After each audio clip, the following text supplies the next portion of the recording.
I'm here with, this is DJ. Yes, I said DJ. This is Spider. And in the pen we have Miss Delilah, who is a 9-month-old Frenchie puppy. In this video, I'm going to go over some tips you can use if you have a puppy that is causing some disturbances with your adult dogs. So basically, the dogs, Spider's been here for a while, DJ's been here the longest, and then Delilah just joined us about 2 months ago. Yes, that's where the treats are. All right, so Delilah has caused some fights with, primarily with Spider, but she's also gotten some fights with DJ as well. And now she is a 9-month-old Frenchie puppy, and she has not gone to puppy school. Puppies need to go to puppy school. All puppies. And the problem that a lot of people don't take to puppy school is they're like, when they're young, they're like, my puppy's open to new people and new dogs. They love everybody. I don't need puppy school. Unless your dog had a traumatic experience, every dog should be like that. But it's Mother Nature's way of saying the first 4 months of your life, everybody you're going to meet is probably a family member or friend. When you hit 5 months, then it might be a coyote, a snake, something that's a spider. Something that you don't like. So all dogs should be open to new experiences until they hit 5 months. When they hit 5 months, suddenly their personality radically changes and they stop being open to new experiences. So you really want to get your puppy into puppy classes because people are fooled. They think that that behavior is normal. That's just their personality. That's the personality all dogs have to kind of help them. And the vets tell us, to keep them home. And so that's the old protocol, is to wait until the shots are in. Now, you do want to make sure that the place is safe. I've had 10,000 puppies come through my school, but we wipe their paws before they come into class. We disinfect the floor. We don't let them play with toys or with drink water and stuff like that. So we take precautions. Now, puppies in particular need to play with other puppies. There are several lessons they can only learn from other puppies. Puppies give off a pheromone, a smell. And adult dogs, like Spider here, will smell it and say, oh, she's a baby. She doesn't know what she's doing is rude, so I'm not going to correct her because she's just a baby. The problem is the puppy is now practicing playing rudely. When the pheromone wears off, they no longer have that protection, and adult dogs often start harshly correcting the puppy, or sometimes attacking them, because the puppy is playing in a way that's rude.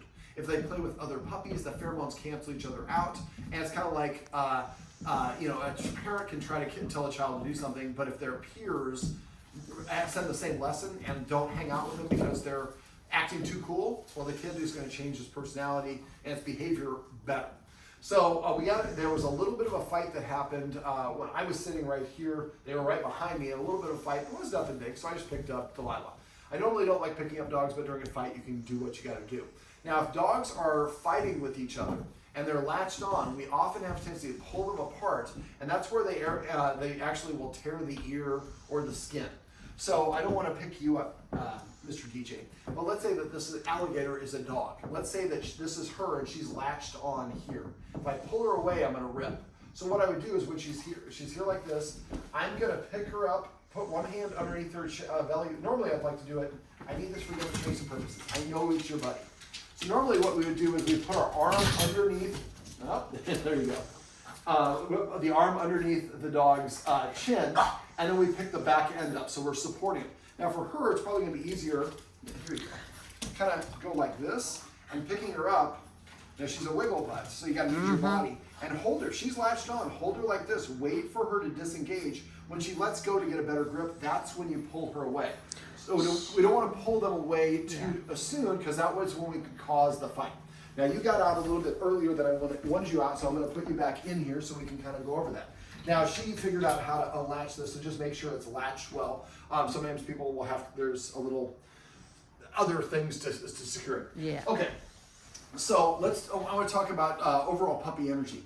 I run a daycare, I run a puppy school. Dog fights always happen because one of the dogs was not listening to the other dog. Now, a lot of times it comes from, all dog aggression comes from stress. Stress comes from being frustrated, fatigued, confused, and things along those lines. So in this session, we talked about a lot of things off camera about establishing a marker word, so we're clearly communicating with the dogs. The importance of celebrating desired behaviors. And there'll be videos above this, linked on this page, if you're looking at this on doggoutproblems.com, on how to celebrate desired behaviors, how to do hand targeting, all that. But if the dogs are confused as to what it is that we want from them, then that creates a little frustration. Frustration can lead to stress. Now, I think that part of the conflicts that we've had have come from that. Part of it is come from, I think, lack of sleep. So she's a 9-month-old Frenchie. She should be sleeping like 14 to 16 hours a day. Now, the guardian, when the fight happened, she mentioned that they hadn't slept for about 2 hours. Most dogs take about 4 naps every hour. And sometimes it's a 2-minute nap, sometimes it's a 4-minute nap. But if they don't nap, they're gonna be overly tired. At my daycare, we get the dogs a lot of breaks. Anytime the energy level gets above 50%, we stop, we separate the dogs, and they go in their crates. We give them some treats so it's not a negative thing. And we wait for their energy to settle down. So one of the tips I want you to do is I want you to be mindful of any of the dogs. I don't care if they're having the time of their life or they're indifferent. If their energy gets above level 5, you need to separate them. Now I do something called a treat out, and we'll see if I can do one here with Miss Spider. And Miss Spider, would you like to get a treat? There we go. So what I'm going to do is I'm going to have a treat in both hands. I quietly come up behind the dog, and I have treats in my hands, and I pull the dog back. Let's see if I can pull back. And when she turns her head, I flip and let her have the treat in that hand. And sure, I have another one. Imagine that the other dog is right there. So I pulled her back away from the other dog by on her legs.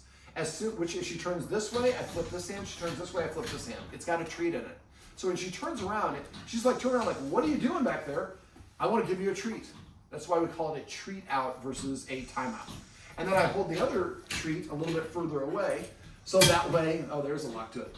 So that I lead the dog further away.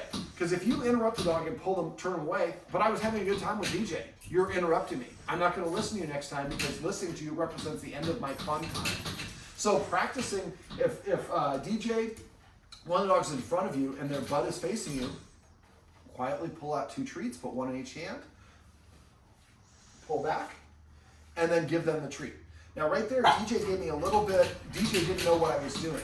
So DJ kind of bared his teeth at me a little bit. And a lot of people confuse that with aggression, or they tell the dog not to. If the dog growls or snarls or any of that stuff, it's a warning.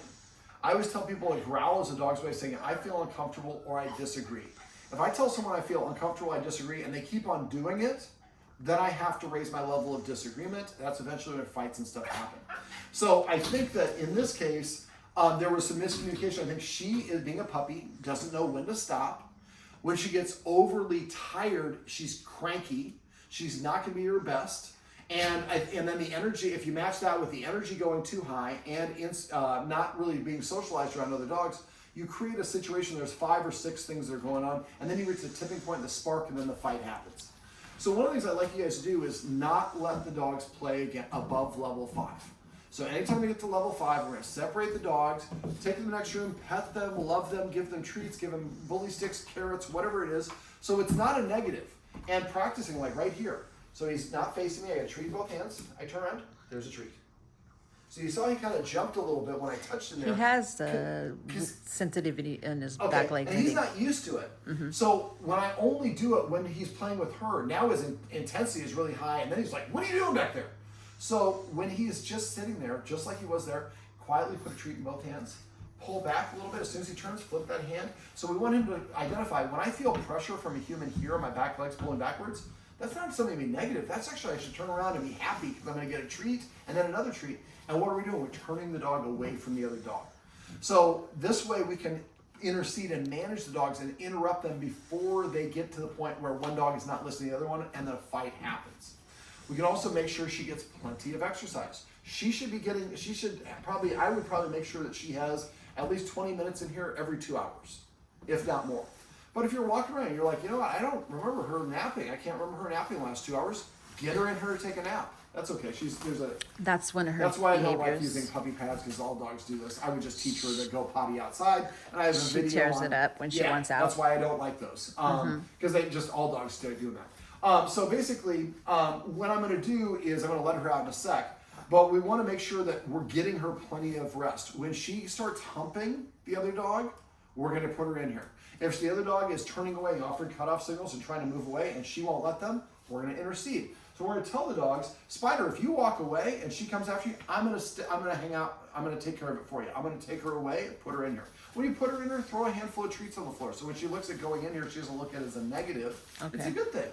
But making sure that she gets enough sleep, I think, is going to go a long ways towards helping her puppy, puppy, not get into so much trouble. Yeah, So, you can take that out, yeah. Mom doesn't want to see you chewing that up, so we'll tear this out. Take this out. I would just basically, I'm not a big fan of puppy pads because what you just saw starts happening when they get this age, and they're practicing potty in the house. So what I would do for her is every time she's outside, when she's about to start to pee or poop, she gets on her tippy toes, or she's circling in a circle or figure eight, sniffing around. That usually is what they do before they're going to potty. One of the things you do is do what we're doing now. Take your camera, film her. When she potties, then go back and watch the footage. What are the things that she did right before she potty? Remember, the cue needs to come before the action. We need to give her a cue. So basically, if every time she's about to start pottying, we say potty, then she gets in her position, does business, we say yes and give her a treat. After a while, now she knows what potty means, and if we think she's got a potty, she's in here and she's whining, we say potty, and she goes, and you say yes, you take her outside. If she doesn't do that, then it's probably something else that she wants. But just reinforcing her to go outside. If she goes outside, she gets a treat, then she hears yes. If she goes inside, nothing happens. Nobody punishes her, nobody says no, we just clean up the accident, and make sure it goes away. So we want to give her motivation to want to come out, to want to go outside to potty.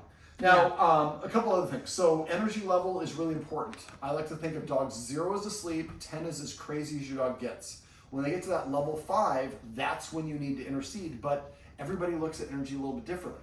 So what I'd invite you to do when you're hanging out with Jerry or Roger or whoever it is, just the dogs are playing, throw out a number. I think that's about a 6.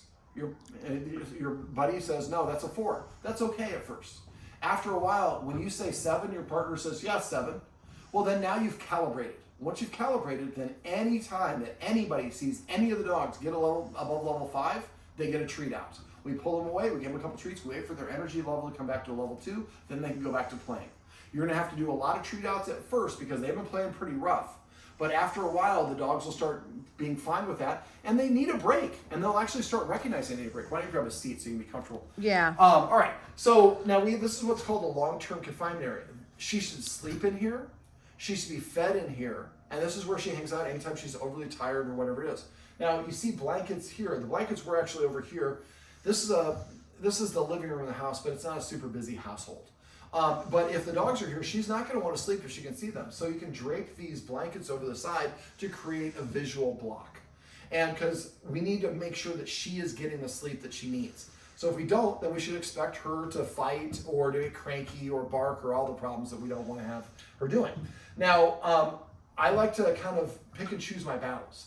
So right now, Spider is wedged into the small of my back, sleeping behind me, and she is chewing this little bone.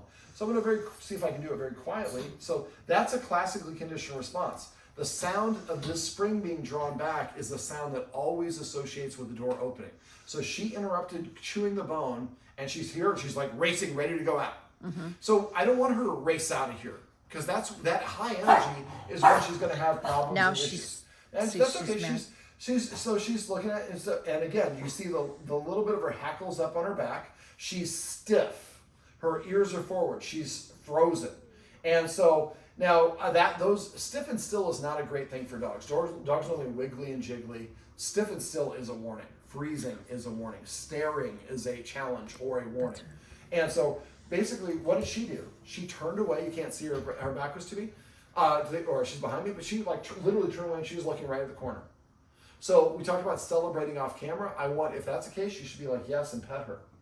So basically, she challenged a little bit. She said, I don't want to deal with this. She diffused the situation by looking away, and what happened? She just went back to chewing on her thing. I think a lot of these fights are coming because she's overly tired. Now, when I do this... And she hasn't ate yet today either. That too. So when I pull that sound, that lever, it makes a sound, and she stops what she's doing, and now she's associating with coming over. One of the things I would have you do is when she is in here, every time we walk by, and then don't open it. We want her to get desensitized. This sound does not mean the door is opening. It's just a sound that happens a lot. Right now, that sound happens, the door opens, and I race out of here. Mm-hmm. Now our energy is a crescendo, and that's where fights and stuff happen. So what we want to do is make it like much ado about nothing. So now she's going back to chewing on. When she kind of gets her chew on, then we do the same thing. You see she stopped and turned around. But you're going to see that she's going to go back to chewing that bone a little bit faster. This is the power of positive dog training, or really in this case, this is desensitization, because the sound is no longer associated with the door opening. So I'm going to do it again. So she's turning around at 1, 2, 3, 4, 5. I'll just count in my head so it doesn't sound like. But I'm guessing she's going to go right back to chewing that bone again here in a sec once she stops seeing that anybody's engaging with her. And so, again, right now she's just there. She's looking at it. She's thinking about it.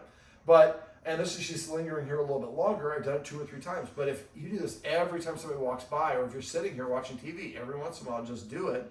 She won't start associating with that. And after a while, you'll make the sound. She'll just keep on chewing her bone. And eventually, when that's the case, you can open the door, and it's open. Oh.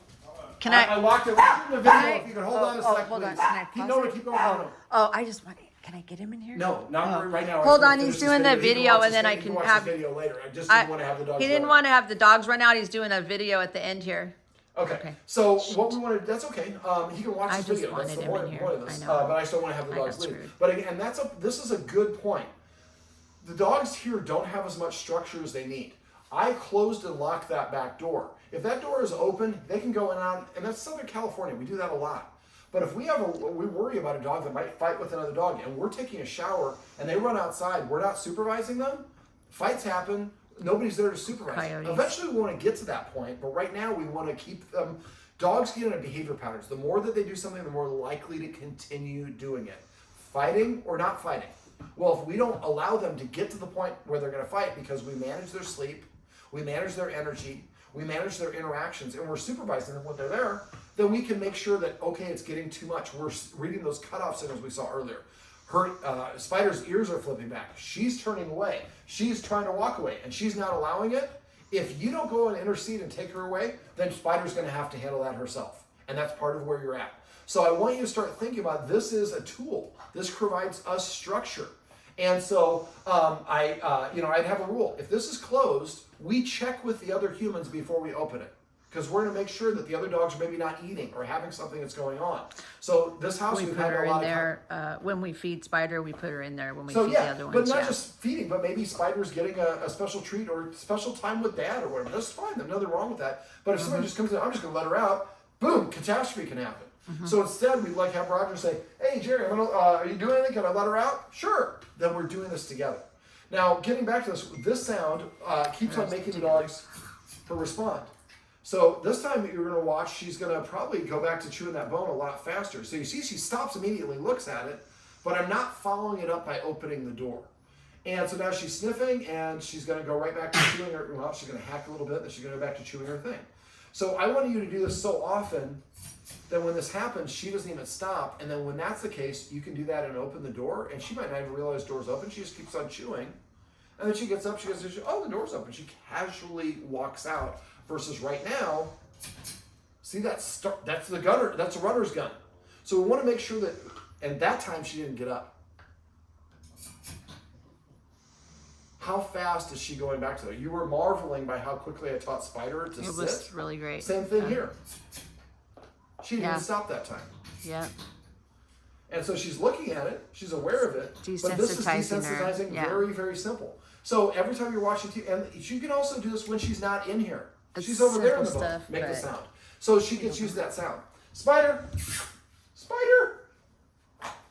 I wanted to let her out and see the dogs together. Well, she's not out because the door's locked, Spider, right? So there she goes. Come here, Spider. Yes. There we go. All right, so I want to let the dogs out. One of the habits I would get into is let her out, excuse me. There you go. There you go, Spider. Yeah. One of the things I'd like you to get into, and a habit of doing, is every time you're going to let her out, sit. Yes. Then I open the door. So I want to get in a habit of, in order for her to come out, she has to sit. Sitting is kind of a little bit of impulse control. Sitting is a tip of the cap, respect. Can you do an exercise with her maybe? Or I know you don't have much time, but I want to just basically, when we're letting her out, we're not going to open it and let her, and tilt that up to me if you could. Yeah. I don't want her running out like a shotgun. So that's why desensitizing this will cause her not to do that. I want her to come out more casual. When she comes out like a firecracker, that's when fights and things are more likely to happen. Mm-hmm. So now she's sitting, now her ears are back. Mm-hmm. She's a little bit stiff. She's scared. I don't want to say she's scared, but she's like a little bit uncomfortable. And this one is just like, I just want to play uncomfortable. with everything all the time at 100 miles an hour. Sometimes, yeah, she'll come out and play, and then that's why they're like this uncomfortable because they don't know when she's going to pop off. Well, but we do. We can watch for those signals. And so really she's going to be your good indicator. Like her ears are back, but she's not, she can get up and move away. She's tolerating this. She's not engaging When with she it. kisses her and she's being good, Licking the face is would we a reward pleasing that? gesture. She was trying to do it for me, and she was trying to do it to her. So it's kind of a way of saying, I want to be your friend. I don't She mean does any it with harm. DJ, and he still always growls at her. But when she does that, should we be like scratching her under her chin or like Well, rewarding I'm going to it? have you film this. Okay. So again, they're like you play with each other. This is what dogs do when they play. And this is normal. They're both playing with it. But the energy here is not above level 5. I would say this is level maybe 3 or 4. And so we like them playing with. But if their energy starts going above level 5 and they have a toy, that's when it can become a fight. So again, we got to watch their energy and manage their energy so that when we as the adult think that it's become too much, then we're going to go ahead and interrupt them. And I'll show you kind of one of the ways to interrupt them right here.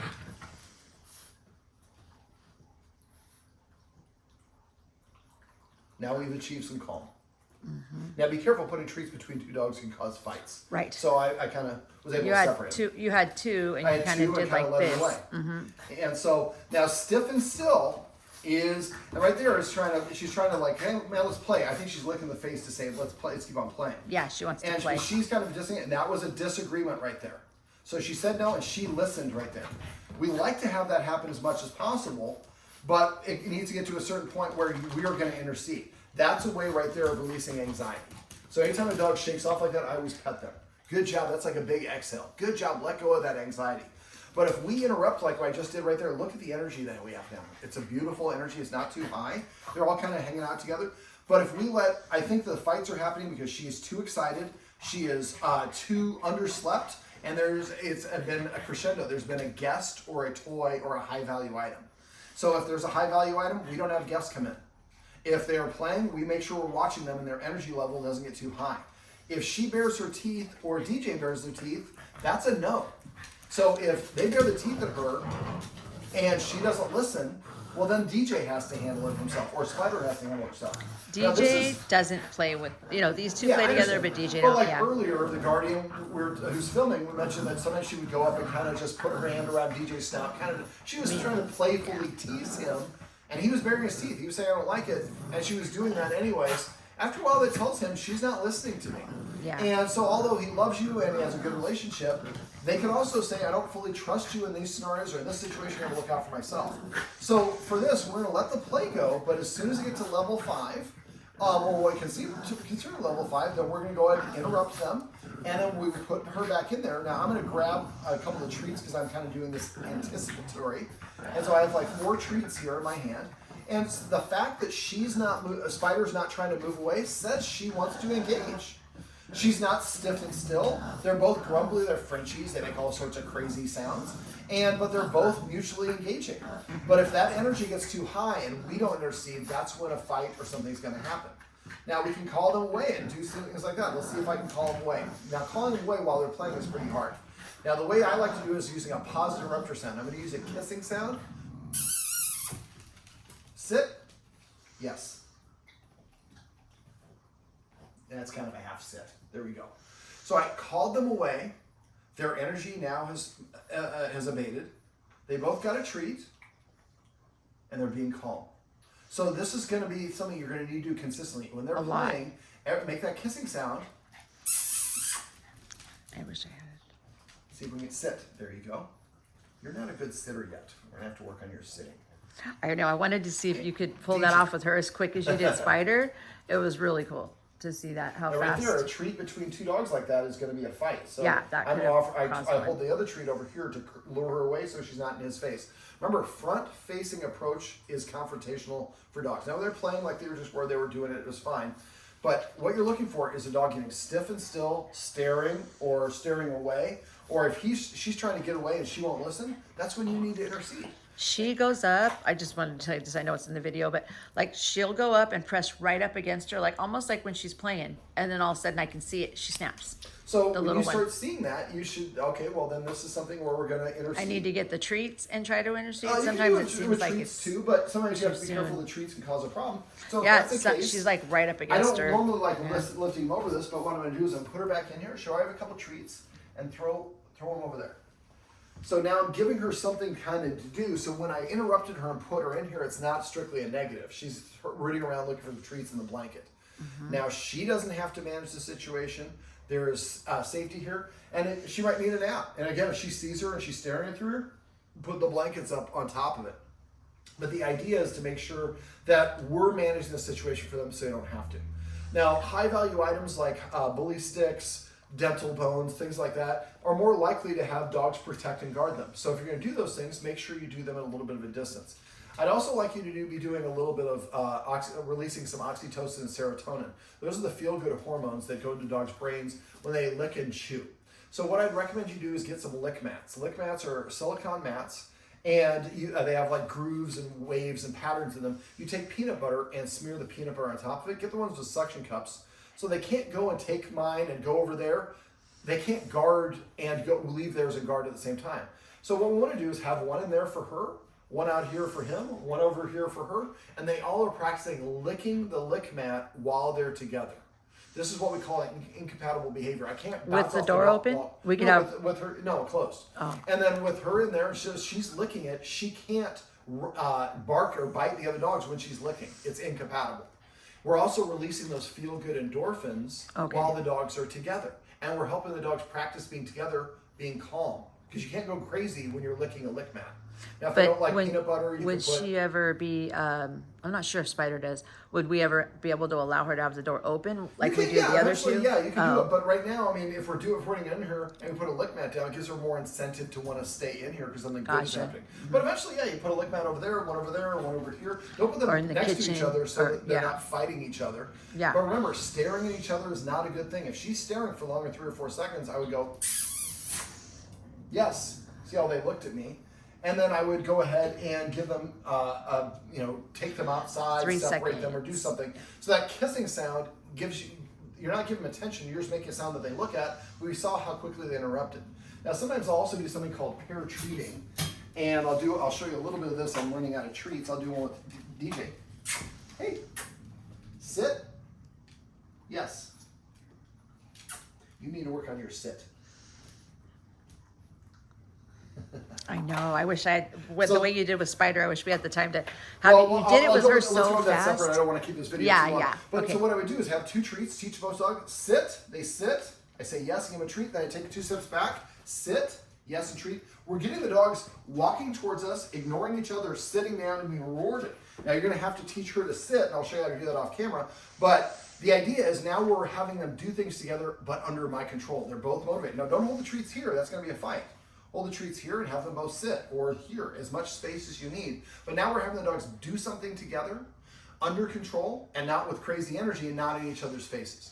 Now, so she's gonna need a lot more sleep. So I'd like to make sure we get her more sleep. Watch out for those, practice those treat outs. So again, pull a treat out in both hands, and then, come here, sweetie. So again, I pull back, she turns her head. Here's one treat. My other hand has another treat. I lure her away, and then she looks at other treat, so I've turned her away from the other dog. So I'll try, if I don't have it linked above, message me and I'll add it to the write-up, a video on specifically how to do a treat out. But basically, Treat I out. think that a lot of these fights have happened because of a lot of things that we can control. Sleep so we get and more the sleep, play escalating. not let the play escalate too energetically, and watch for cutoff signals. And so right there, that's more play. She's bouncing around a little bit. But DJ's like, I don't want to play with that. So she's licking her. But DJ's like, I don't really want to deal with He it. never DJ, plays he with her. slowed down and started moving in slow motion. That's his way of saying no. So I picked her up. She just wants some attention. So I don't like picking her up exclusively, but I might call her to me. And then I'm giving her attention. So she doesn't mind being interrupted from DJ because she's getting something. But a lot of times we just separate them and it's a negative. Well, they don't want to do it again. All right, well, this is Delilah, and earlier that was DJ, and over there sleeping in the corner is Miss Spider. And these are some tips and tricks you can use if you have a puppy that's having difficulty integrating with your adult dogs.